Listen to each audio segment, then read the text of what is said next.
Congratulations guys! Just by clicking on this video, you have proved कि जो 90% से ऊपर लोग एग्जाम के अंदर अपीयर होते हैं वो भीड़ बढ़ाते हैं और आप उस भीड़ का हिस्सा नहीं हो। आप वो क्रीमिलेयर हो जो खुद को इम्प्रूव करना चाहती है। तो मैं अपने बारे में थोड़ा सा बता देता हूँ, मैं कौन हूँ, मेरा काम क्या। तो मैंने 6 बार CDS को फोड़ा है भाई। उसके अलावा 50% से ज़्यादा मार्क्स हर बार पेपर के GS सेक्शन में आए हैं। एक बार तुक्का हो सकता है, बार बार तो नहीं हो सकता। तो स्ट्रेटेजी कुछ ना कुछ तो जोड़ी होगी मैंने।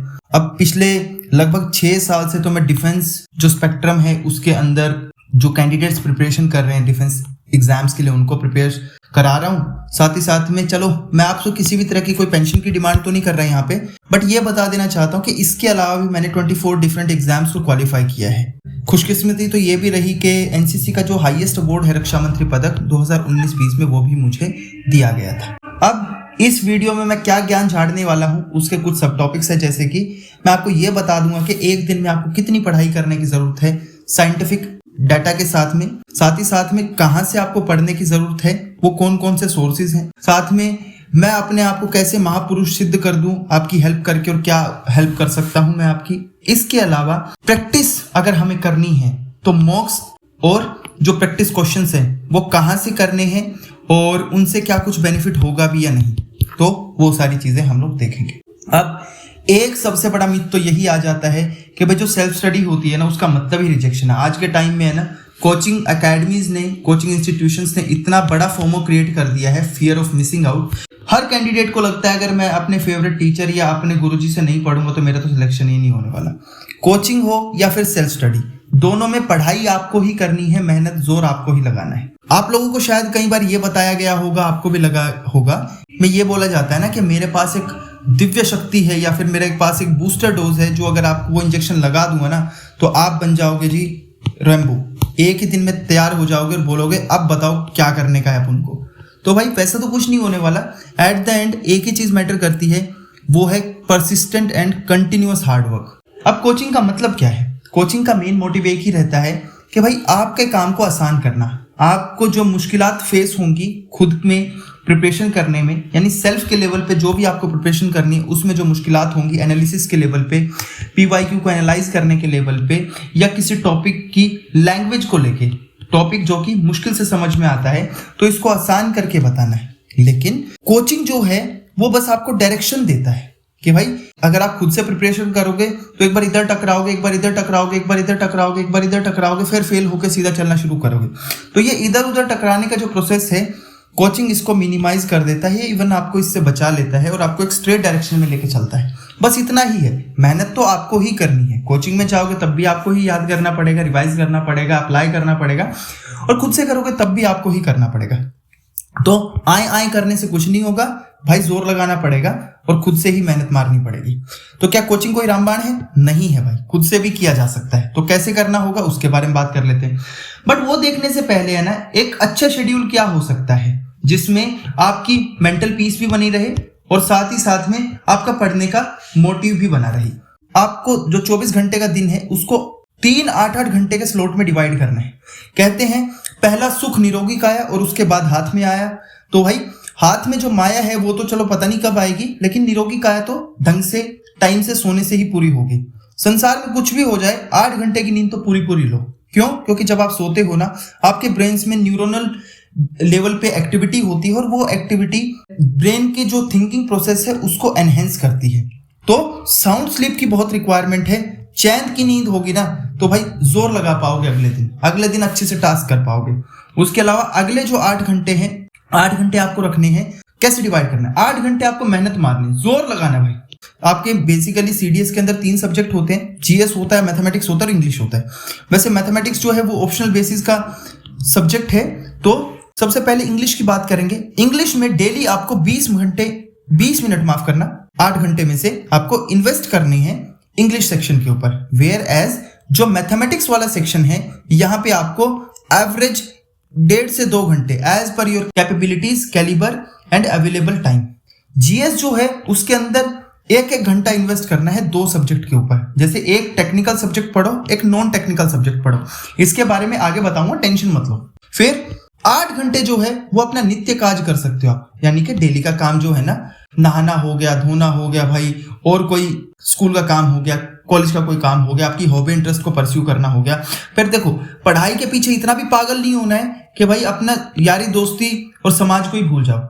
ह्यूमन एक सोशल एनिमल है और सोसाइटी के अंदर एग्जिस्ट करना भी जरूरी है। जो मूर्ख ये बोलते हैं ना, सिर्फ पढ़ाई करो, सिर्फ पढ़ाई करो, सिर्फ पढ़ाई करो, अरे मूर्खों, और पढ़ के कुछ बन भी जाओगे तब भी सोसाइटी का पार्ट रहना है। तो इसीलिए एसएसबी भी तो पास करना है ना, और वहां पे आपका सोशल बिहेवियर चेक किया जाएगा। सोसाइटी का पार्ट ही नहीं हो तो क्या एसएसबी पास करोगे?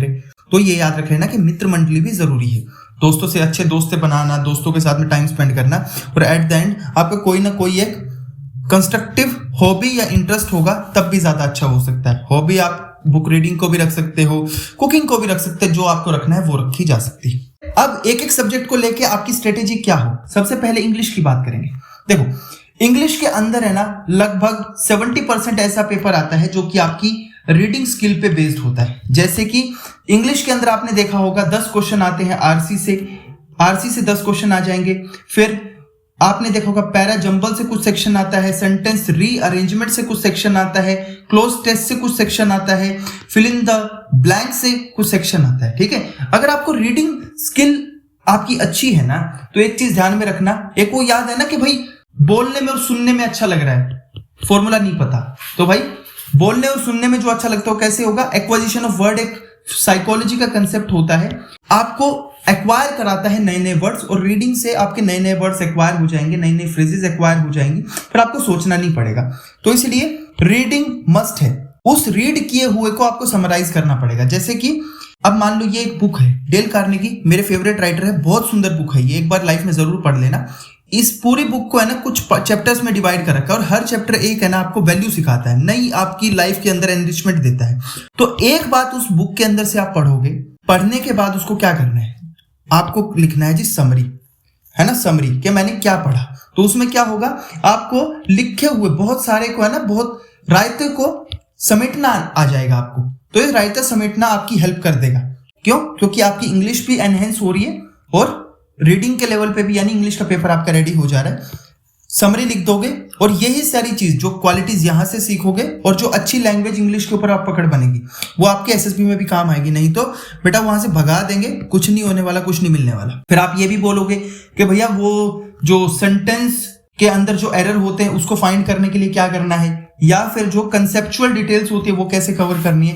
भाई सबसे सिंपल बात है, पीएचडी तो नहीं करनी है, आप पहले ऑफिसर बन जाओ, पीएचडी आराम से करते रहना। ठीक है, मैं भी मदद कर दूंगा, कैसे होगी बता दूंगा, सिनॉप्सिस कैसे लिखना है, डिटेल स्टडी कैसे करनी वो बता दूंगा आपको। लेकिन अभी के लिए क्या करना है, पीएचडी नहीं करनी। मेन मोटिव है जो ये बुक है ना, जो ये बुक है इसके अंदर से कुछ टॉपिक्स को शॉर्टलिस्ट करना है आपके पीवाईक्यू बेसिस पे, उन्हीं को बार बार रीड करना है, रिवाइज करना है। जैसे कि ईडीएम एंड फ्रेजेस हो गया, जैसे कि अगर और दूसरे जो टॉपिक्स है, छोटे मोटे जो टॉपिक्स हैं वो यहां से कवर कर लें। जो ये टॉपिक्स होते हैं ना मैक्सिमम बार तो यही रिकर होते हैं, यही रिपीट होते हैं, नहीं देखोगे ना वही आएगा, बार बार वही आएगा। तो यहां से उसी को ही आपको करना है, ठीक है, उसी को करना है। फिर आता है जी मैथमेटिक्स वाला सेक्शन। अब मैथमेटिक्स को लेके भी कुछ बच्चे परेशान रहते हैं कि भाई मैथमेटिक्स है वो कैसे करें, है ना, गले की फांस बना रहता है ना। तो भाई फंसना नहीं है मैथमेटिक्स के चक्कर में। सबसे पहले तो सेलेक्टिव करना है, पीएचडी नहीं करनी, सिंपल बता रहा हूं, पीएचडी नहीं करनी, सेलेक्टिव करना है। जिस चीज में आप अच्छे हो उस चीज को कवर करना है सबसे पहले, ठीक है, सारा नहीं करना, क्योंकि हर जितने भी टॉपिक्स होते हैं ना उसके अंदर कुछ सब टॉपिक्स होते हैं। उस सब टॉपिक्स में है ना 6 टाइप्स के क्वेश्चन होते हैं, 6 से 10 टाइप के टॉपिक्स पे क्वेश्चन होते हैं। अगर उन 10 टाइप के क्वेश्चन के आप 10-10 क्वेश्चन प्रैक्टिस कर लेते हो ना तो टॉपिक समझ में आ जाएगा। बस स्टेटमेंट चेंज होती है, कोई भी एग्जाम होता है, बट क्वेश्चन तो वैसे ही आएगा। ठीक है, ये एक अच्छी बुक है, राजेश वर्मा जी की है, ये अरिहंत पब्लिकेशन की, मैंने यूज की थी, बहुत सुंदर बुक है, यूज कर सकते हो। सेक्शन वाइज इसमें आपको कुछ फैक्चुअल डाटा भी मिल जाएगा, कैसे ट्रिक्स होती है वो भी मिल जाएंगी, तो सारा कुछ हो जाएगा इससे। आपसे पहले आसान क्वेश्चंस को कवर करना है, फिर मीडियम लेवल की तरफ बढ़ते चले जाना है। क्यों? क्योंकि आसान क्वेश्चन भी 1 नंबर देगा और मीडियम क्वेश्चन भी 1 नंबर देगा और हार्ड क्वेश्चन भी 1 नंबर देगा। तो हमें क्या करना है, जो टाइप्स ऑफ क्वेश्चन है उनको ही हमें यहां से कवर करते चले जाना है। यानी कि जो मोस्ट फ्रीक्वेंट टाइप है ना, 6-6, 7-7 टाइप के क्वेश्चन होते हैं, उनको कवर करो, और एक क्वेश्चन एक टाइप के ऊपर 8 से 10 क्वेश्चन प्रैक्टिस कर लोगे तो दिमाग के अंदर वो चीज बैठ जाएगी। फिर फिजिकल ज्योग्राफी को लेकर थोड़ा सा लोगों के अंदर टेंशन होती है। भाई देखो, physical geography is nothing but the science of environment, ठीक है। जैसे हमारी अर्थ काम कर रही है ना, उसी की साइंस को हम लोग फिजिकल ज्योग्राफी में बोलते हैं। इसके लिए आपको 11th क्लास की एनसीईआरटी पढ़नी पड़ेगी और फिर जीसी लियोंग नाम की एक किताब आती है, वैसे इसको पहले ब्लैक बुक बोलते हैं, आजकल इसको येलो बुक बोलते हैं, ठीक है। जीसी लियोंग नाम की किताब आती है। कुछ चीज यहां से पढ़नी है, कुछ चीज यहां से पढ़नी है, बट आप लोगों के मन में आएगी क्या यहां से पढ़ना और क्या यहां से पढ़ना है और क्या दोनों में से पढ़ने से ज्यादा छोड़ना है, तो वो भी मैं लास्ट तक बता दूं, टेंशन मत लो, वो मेरी जिम्मेदारी है आपकी हेल्प करना। बेसिकली ये क्या है, एक तरह की साइंस है भाई, विज्ञान है ब्रो, टेंशन मत लो, ठीक है। और आपको ये भी समझ में आएगा कि कैसे नेचर हमारा काम करता है, ठीक है, कैसे हमारी अर्थ काम करती है, तो वो सारी चीजें हम लोग यहाँ पे देखेंगे। वेरएज इंडियन लेवल पे हम लोगों को कुछ कंसेप्ट और कुछ फैक्ट्स कवर करने हैं, उसके लिए 11th क्लास की एनसीईआरटी आप यूज कर सकते हो। मैं फिर बता रहा हूँ, पीएचडी नहीं करनी है, पीएचडी नहीं करनी है, सिर्फ कुछ सेलेक्टिव टॉपिक्स को पढ़ना है, जो इंपॉर्टेंट है वही पढ़ना है। बोल बच्चन के अंदर अपना टाइम मत वेस्ट करना। बेसिकली इस इंडियन ज्योग्राफी के अंदर हम लोग इंडियन रिवर सिस्टम, जिसको इंडियन ड्रेनेज सिस्टम बोलते हैं, साथ ही साथ में माउंटेन पासिस, माउंटेन रेंजेस, ऐसे मिसलेनियस टॉपिक्स को ही कवर करेंगे। ज्योग्राफी के अंदर कुछ ह्यूमन ज्योग्राफी और इकोनॉमिक्स ज्योग्राफी का सेक्शन। भाई ह्यूमन ज्योग्राफी में हम लोग क्या पढ़ते हैं, कैसे ज्योग्राफिकल कंडीशन ह्यूमन के साथ एसोसिएटेड होती है, ठीक है, जैसे कि लेबर हो गया, लैंड हो गया। और इकोनॉमिक ज्योग्राफी तो क्या है, इकोनॉमिक ज्योग्राफी वही ज्योग्राफी होती है जो कि जिसमें रिसोर्सेज के डिस्ट्रीब्यूशन के बारे में बात होती है, लेकिन इसमें सारा कुछ नहीं करना, नहीं तो घूमते रह जाओगे, है ना।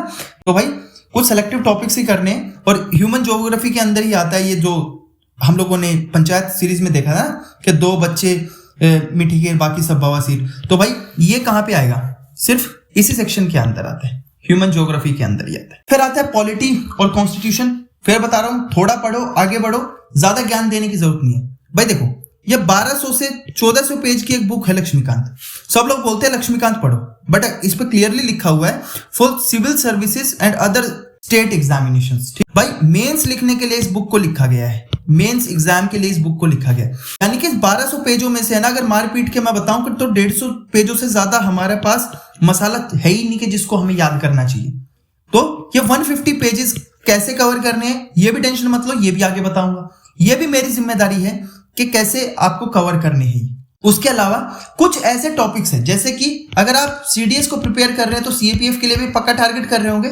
तो सीएपीएफ में क्या होता है, सीडीएस में आपका पॉलिटी सेक्शन से आता है, लेकिन कुछ एप्लीकेशन ऑफ जो बेसिक थ्योरीज हैं, पॉलिटिकल थ्योरीज, और कुछ जो बेसिक फैक्ट हैं जो कि एनसीईआरटी से आते हैं, तो उनके बेसिस पे भी क्वेश्चन आता है, वो भी हमें पढ़ने हैं, ठीक है। तो उसके लिए आप ये दोनों बुक्स को रेफर कर सकते हैं, लेकिन यहाँ पे भी सारा नहीं पढ़ना, कुछ सेलेक्टिव हिस्सा ही पढ़ना है। बिलीव मी, सभी एनसीईआरटी में से है ना, सबसे पहले नंबर की सबसे अच्छी एनसीईआरटी जीएस के सेक्शन में है ज्योग्राफी की एनसीईआरटी, फिजिकल और इंडियन ज्योग्राफी, और दूसरे नंबर पे है चाहिए पॉलिटी की एनसीईआरटी, ठीक है। ये दोनों एनसीईआरटी बहुत सुंदर एनसीईआरटी है।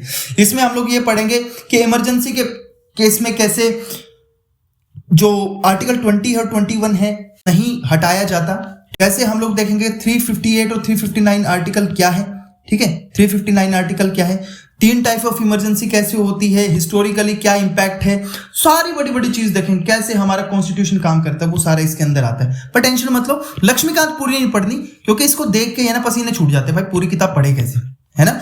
और जो लोग बकवास करते हैं ना कोर्ट में जाके कि तारीख पे तारीख, तारीख पे तारीख, तारीख पे तारीख, साहब, तो भाई वो नाटक नहीं करना, नहीं तो जज है ना चप्पल से मारेगा।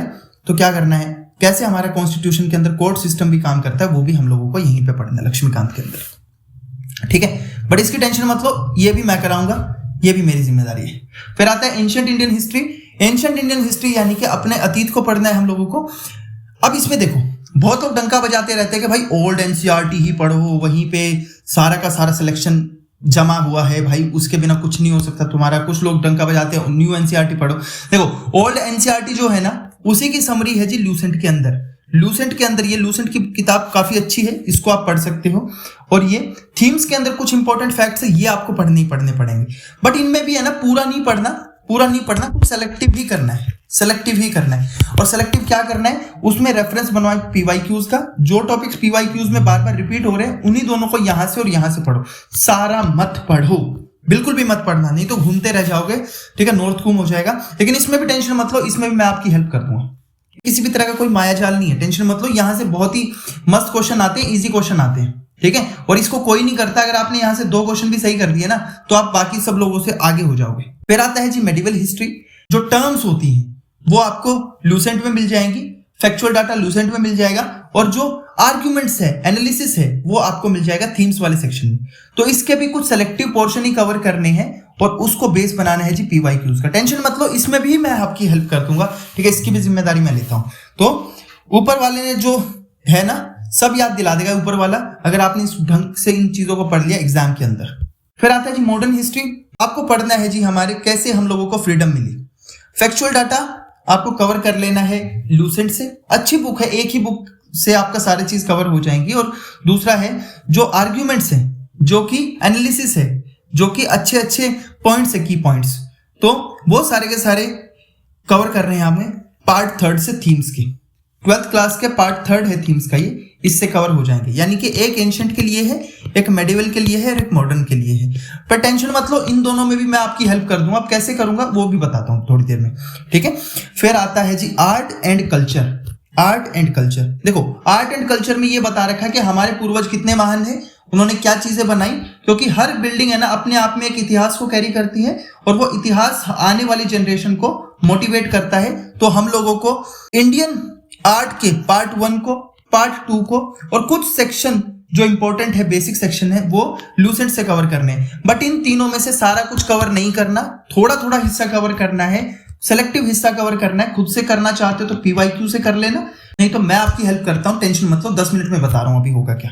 फिर आता है जी इकोनॉमी एंड फाइनेंस। भाई इकोनॉमिक्स से अभी CDS के अंदर और CAPF के अंदर बहुत ही ज्यादा क्वेश्चंस की मात्रा बढ़ गई, बहुत ज्यादा क्वेश्चन यहां से आने शुरू हो गए। और मैं लिख के देता हूं, जो मृणाल सर के है ना, ये इकोनॉमी के नोट्स है ना, इनके बाहर से कुछ नहीं आएगा और ये बहुत बेसिक से हैं। मैंने बिलीव मी, मेरे पास है ना 5 इकोनॉमी की जो बेस्ट बुक्स है ना वो सारी पढ़ी हैं और मृणाल सर के नोट्स हैं। ऐसा लगता है कि यार मतलब अगर इनको पढ़ लेता हूं ना तो सारी चीज याद हो जाती है। इस तरह से भाई असेंडिंग ऑर्डर में लिखा हुआ, पहले सबसे आसान चीज और फिर उसके बाद चीजें मुश्किल होती हुई चली जाती है ताकि इजी टू अंडरस्टैंड रहे।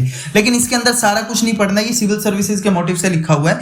तो हम लोगों को क्या करना है, इन 1400-1500 पेजेस में से है ना कुछ ही सेलेक्टिव चीजें करनी है और उसके लिए हमें बेस बनाना पड़ेगा PYQs को। पर इसकी टेंशन मत लो, इसकी जिम्मेदारी मैं लेता हूं, मैं बताऊंगा कि करना क्या है और क्या नहीं करना आपको। आता है बायोलॉजी का सेक्शन।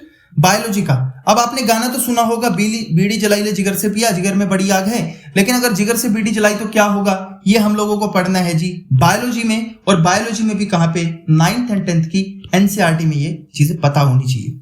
फिर फिजिक्स जो है, फिजिक्स के अंदर कोई चीज हमारे सराउंडिंग के अंदर फिजिकल साइंसेस की वजह से क्यों होती है। फिजिक्स में भी 9th 10th वैसे तो बेस है, बट हम लोगों को कुछ सेलेक्टिव पार्ट्स 11th क्लास के और कुछ 12th क्लास के भी करने हैं, जहां से एप्लीकेशन बेस्ड क्वेश्चन आपसे पूछा जाता है। जैसे कि ग्रेविटी है, ग्रेविटी में अगर अर्थ के सरफेस से ऊपर जाएंगे और अर्थ के सरफेस से नीचे आएंगे तो ग्रेविटी की वैल्यू के अंदर क्या क्या चेंज आएगा, तो वो हमें देखना है। ऐसे ही एप्लीकेशन बेस्ड, फॉर्मूला की एप्लीकेशन बेस्ड क्वेश्चन हम लोगों से पूछे जा सकते हैं। तो 9th 10th की NCERT के साथ कुछ सिलेक्टिव टॉपिक 11th के, कुछ 12th के, इसके भी टेंशन मत लो। जब तक मैं बैठा हूं तो भाई टेंशन नहीं लेने दूंगा, बता दूंगा कैसे क्या करना है, थोड़ी देर में बता रहा हूं। फिर आता है केमिस्ट्री का खेल। स्कूल में हम लोग है ना बहुत सारे केमिकल्स को मिला के सब कुछ धुआं कर देते थे, तो इस टाइम है ना हम लोगों को अपनी परफॉर्मेंस से यहाँ पे धुआं करना है। इसके लिए आपको 9th एंड 10th क्लास की NCERT का केमिस्ट्री का सेक्शन पढ़ना है। Believe me, more than sufficient है। आपके 98% क्वेश्चन यहीं से कवर हो जाएंगे। 1-2% जो आएगा वो करंट बेस्ड आएगा, बट मैक्सिमम तो यहीं से कवर हो जाएंगे। फिर आता है इन्वायरमेंट एंड इकोलॉजी। जब से ये ग्लोबल वार्मिंग की समस्या समाज में आन पड़ी है एक फांस की तरह, तो तब से है ना इन्वायरमेंट एंड इकोलॉजी से काफी ज्यादा क्वेश्चन पूछे जाते हैं। तो इसमें है ना कुछ सेलेक्टिव टॉपिक्स आपको 11th एंड 12th क्लास की NCERT से पढ़ने हैं, तो यहां से आपसे पूछा जाता है। ठीक है, आपको अपनी लाइफ के लिए नहीं भागना, टेंशन मत लो, सवार होके चलेंगे तो यहां से कर दूंगा, बट इसमें भी मैं आपकी हेल्प कर दूंगा। करना क्या है, क्या छोड़ना है, वो बता दूंगा आपको। फिर जो टेक्नोलॉजिकल एडवांसमेंट है, जैसे कि DRDO ने कोई डेवलपमेंट दिया, इसरो ने कोई डेवलपमेंट दिया, या फिर कंटेम्प्रेरी लेवल पे कोई डेवलपमेंट हुआ है, ठीक है, तो यहां से काफी ज्यादा क्वेश्चन आते हैं। हालांकि आप इसकी गारंटी नहीं दे सकते, बट ये आज के टाइम में ना पिछले वाले CDS के अंदर तो भर भर के यहां से क्वेश्चन पूछे गए थे और CAPF के अंदर भी यहीं से क्वेश्चन आने वाले हैं। टेंशन मत लो, आप अगर इसको छोड़ के जा रहे हो ना, बिलीव मी बहुत बड़ी मूर्खता है ये, तो इसको जरूर करके जाना है। फिर आपसे पूछा जा सकता है कि करंट अफेयर कहां से करें। भाई देखो, आपके मन में शायद ये डाउट आता होगा कि हमें कौन सा यार इनके साथ में रिश्तेदारी करनी है जो न्यूज में रहते हैं, बट हमें एग्जाम तो पास करना है ना। तो एग्जाम पास करने के लिए ना करंट अफेयर दो तरह के आते हैं। एक होते हैं फैक्चुअल करंट अफेयर्स जो कि वन लाइनर होते हैं, और इसके लिए आपको प्रतियोगिता दर्पण या कोई एक मैगजीन वहां से कुछ सेलेक्टिव टॉपिक्स करने हैं जो कि इंपॉर्टेंट होते हैं। इसी के साथ साथ कुछ है ना statement based analytical based current affairs भी आते हैं। तो इसके लिए आपको विजन आईएएस की या फिर दूसरे कोई अपना इंस्टीट्यूशन देख लो वहां की जिसकी लैंग्वेज आपको समझ में आती है, वहां की आपको मंथली मैगजीन से कवर करना पड़ेगा। बट इसमें भी सब कुछ कवर नहीं करना, 10% हिस्सा ही हमारे काम का है, 90% को हमें छोड़ना है। क्या छोड़ना है, क्या करना है, वो भी मैं बताऊंगा, टेंशन मत लो। फिर आता है जी, जब सब्जेक्ट को पढ़ोगे तो भाई उसकी सब्जेक्ट को कवर करने की प्रायोरिटी क्या होगी। सबसे पहले तो जो स्टैटिक सब्जेक्ट है उनको रिवाइज करने की प्रायोरिटी क्या होगी, यानी कि पीछे से चल रहे हैं, जब लास्ट में आपको रिवाइज करने तो कैसे करना है। सबसे पहले पॉलिटी को रिवाइज करना, फिर आपको इकोनॉमिक्स रिवाइज करना है, फिर आपको बायोलॉजी रिवाइज करना है, फिर केमिस्ट्री रिवाइज करना है, फिर मॉडर्न हिस्ट्री रिवाइज करना है, फिर आपको साइंस एंड टेक्नोलॉजी जो कि उसका बेसिक्स है वो रिवाइज करना है, ठीक है। फिर आपको फिजिक्स रिवाइज करना है, फिर आपको लास्ट में ज्योग्राफी, और सबसे लास्ट में एंशिएंट मेडिवल एंड कल्चर। ये सबसे लास्ट में रिवाइज किया जाएगा। क्यों? क्योंकि यहाँ पे है ना फैक्ट ज्यादा होते हैं और एग्जाम से पहले हमें एग्जाम के अंदर एज इट इज इनको प्रोड्यूस करना होता है, तो इनको सबसे लास्ट में। तो जब रिवाइज करने की बात आएगी ना स्टैटिक पोर्शन को, तो ये आपकी क्रोनोलॉजी रहनी चाहिए। सबसे पहले आपको पॉलिटी रिवाइज करनी है, इकोनॉमिक्स रिवाइज करनी है, बायोलॉजी रिवाइज करनी है, केमिस्ट्री रिवाइज करनी है, मॉडर्न हिस्ट्री रिवाइज करनी है, साइंस टेक रिवाइज करना है, फिजिक्स रिवाइज करनी है, ज्योग्राफी रिवाइज करनी है, और सबसे लास्ट में एंशिएंट मेडिवल एंड कल्चर वाला पोर्शन रिवाइज करना है। तो भाई है ना मस्त प्लान। फिर आता है भाई सब्जेक्ट्स को कवर कैसे करना है। देखो इंग्लिश जो है वो तो डेली 20 मिनट आपको इन्वेस्ट करनी ही करनी है पूरे के पूरे टाइम पे। फिर जो मैथमेटिक्स वाला सेक्शन है वो 1.5 से 2 घंटा as per your calibre daily आपको इन्वेस्ट करना ही करना है, और ये भी ऑप्शनल लेवल पे है। अगर आप ओटीए के लिए कर रहे हो तो इसकी भी टेंशन मत लेना। फिर आता है जी साइंस, फिर आता है जी स्टैटिक जीएस वाला सेक्शन। तो उसमें भी 2 सब्जेक्ट्स में मैंने डिवाइड कर दिया है, एक टेक्निकल एक नॉन टेक्निकल। नॉन टेक्निकल वो सब्जेक्ट है जिनको रट्टा मारने से काम चल जाएगा, टेक्निकल वो सब्जेक्ट है जिसमें समझने की भी रिक्वायरमेंट है। पॉलिटी क्या है, पॉलिटी में है ना आपको फैक्ट ज्यादा याद करने पड़ेंगे, कंसेप्ट थोड़े से कम है। बायोलॉजी के अंदर आपको फैक्ट ज्यादा याद करने पड़ेंगे, कंसेप्ट थोड़े कम है। मॉडर्न हिस्ट्री के अंदर फैक्ट ज्यादा है, फिर इन्वायरमेंट के अंदर फैक्ट ज्यादा है, और एंशिएंट मेडिवल और कल्चर के अंदर फैक्ट ज्यादा है। केमिस्ट्री और पॉलिटी को कोशिश करो इकट्ठा आप लोग पैरेलल लेके चलो। ऐसे ही फिजिक्स जो है उसके अंदर एप्लीकेशन ज्यादा है तो उसको बायोलॉजी के साथ में पढ़ लेना। इकोनॉमिक्स के अंदर है ना एप्लीकेशन ज्यादा है, एप्लीकेशन समझनी पड़ती है तो उसको मॉडर्न हिस्ट्री के साथ में पढ़ना। साइंस एंड टेक को एनवायरनमेंट के साथ में पढ़ना, अच्छा लगेगा, मजा आएगा। और ज्योग्राफी को एंशिएंट मेडिवल एंड कल्चर के साथ में पढ़ना है। यानी कि 2-2 सब्जेक्ट का पेयर बना के चलोगे तो मोनोटोनस भी नहीं होगा, मजा भी आएगा और जल्दी भी हो जाएगा, ठीक है। दिमाग के ऊपर प्रेशर भी नहीं आएगा क्योंकि साइंस बेस्ड सब्जेक्ट है और एक थोड़ा सा रिवाइज करने वाला सब्जेक्ट है, याद करने वाला सब्जेक्ट है। तो दोनों को जब पैरेलली करोगे तो प्रेशर नहीं बनेगा, चीजें अच्छे से होंगी। अच्छा एक चीज और बता देता हूं मैं, अब मैं तो मदद कर दूं कुछ ना कुछ। मैंने इतना ज्ञान चेपा, अपने आप को दिखाया मैंने कि हाँ भाई मेरे को कितना आता है, तो मुझे तो कुछ ना कुछ मदद करनी पड़ेगी। तो भाई हेल्प कर देता हूं। जैसे जो नोट्स हैं, इतनी सारी बुक है ना भाई, किसी के पास पढ़ने का टाइम नहीं है, पढ़ने से ज्यादा उसमें छोड़ने की बीमारी है। अब मेरे को तो 6 साल हो गए इस फील्ड में धक्का खाते हुए, इस एग्जाम भी क्वालिफाई किए हैं। हर बार जीएस के अंदर जो मेरा हाईएस्ट स्कोर था वो 62 मार्क्स था मेरा सीडीएस जीएस में। ये चीज सोच के देखो कि भाई अब मेरा मदद करना तो बनता है। नोट्स आपको दे दूंगा, मैं नोट्स दे दूंगा एज इट इज। नोट्स जो बुक्स से बने होंगी, बुक्स की समरी, पूरी बुक्स पढ़ने की जरूरत नहीं है, ये कर लोगे तो काम हो जाएगा। फिर आता है जी current affair section. Current affair जो सेक्शन है पूरे ट्राई करूंगा कि इसके ऊपर है ना स्पेसिफिक वीडियोस प्लस नोट्स दोनों चीज दे दूं। वन शॉट लेक्चर इज एक लेक्चर के अंदर पूरा का पूरा टॉपिक के सारे इंपॉर्टेंट टॉपिक्स ट्राई करूंगा कि इनको भी कवर करके एक वीडियो बना के यूट्यूब के ऊपर अपलोड कर दूं ताकि आप इसको देखो और अपना मजे करो। फिर आता है जी, अब लास्ट में क्या होता है ना, इतने सारे नोट्स तो आप पढ़ नहीं सकते, है ना। वन शॉट लेक्चर देखने के बाद में भी एक पेज के फॉर्म में आपको एक 1 पेजर माइंड मैप बना के दे दूंगा। ट्राई करूंगा इसको बनाने का, पूरी कोशिश रहेगी कि इसको बना के दे दूं, और ताकि आप लोग जो है उसको देख लो और आपका काम हो जाए, ठीक है। आपका काम हो जाए इसको देखने से, पूरा ये सारी चीज रिवाइज हो जाए अच्छे से। तो ये सारी मैं हेल्प करूंगा, पूरी कोशिश करूंगा। ये तो भाई प्रॉमिस है मेरा, और ये थोड़ा सा है ना पिंकी वाला प्रॉमिस ना होकर बड़ी उंगली वाला प्रॉमिस है, ठीक है। पूरी कोशिश करूंगा कि ऐसा भी कर दूं। फिर टेस्ट सीरीज के लिए भाई देखो, टेस्ट सीरीज जो है ना उसका रामबाण एक ही है, पीवाईक्यूज। क्यों? क्योंकि यूपीएससी का लेवल है ना, कोई भी कोचिंग इंस्टीट्यूट मैच ही नहीं कर सकता। क्यों? क्योंकि यूपीएससी जो है वो सभी के लिए पेपर बनाती है और इस तरह से पेपर डिजाइन करती है कि भाई उसमें आपकी है ना मेंटल वैल्यूज भी चेक हो जाए। तो जो पीवाईक्यूज है ना वो की है, पीवाईक्यूज को ज्यादा फॉलो करो, दूसरे टेस्ट सीरीज के चक्करों में मत पड़ो। लेकिन हाँ, अगर पीवाईक्यूज अच्छे सॉल्व कर लिए, उनको एनालाइज कर लिया ढंग से, फिर आप जा सकते हो दूसरे सेक्शन के ऊपर। अभी आपको टेस्ट सीरीज चाहिए पीवाईक्यू के अलावा तो टेंशन मत लो, हो जाऊंगा साहब, कर देंगे आपके लिए, ठीक है। क्यों? क्योंकि भाई मैं हूं सुपर एक्सपर्ट, बहुत ज्ञानी आदमी हूं मैं, है ना। फिर आता है, आपके मन में सोचा होगा कि यार ये क्यों इतना धर्मात्मा बन रहा है भाई, क्या दिक्कत है, पर इतना क्यों कर रहा है, क्यों नाटक कर रहा है भाई इतना, है क्या करने से होता है भाई? मजा आता है मेरे को बस, ठीक है, मजे के लिए करता हूँ, मजा आता है। सिंपल आंसर है, मजे के लिए कर रहा हूँ, अपने सुख के लिए कर रहा हूँ। लोग आ चुके हैं वीडियो के अंत में, और अगर आपको लगता है कि मैंने आपकी लाइफ के अंदर कोई वैल्यू प्रोवाइड की है तो भाई वीडियो देखते रहो, मजे करते रहो, ठीक है, सीखते रहो और सिखाते रहो। मिलते हैं अगले वीडियो के अंदर, तब तक के लिए जय हिंद, लव यू।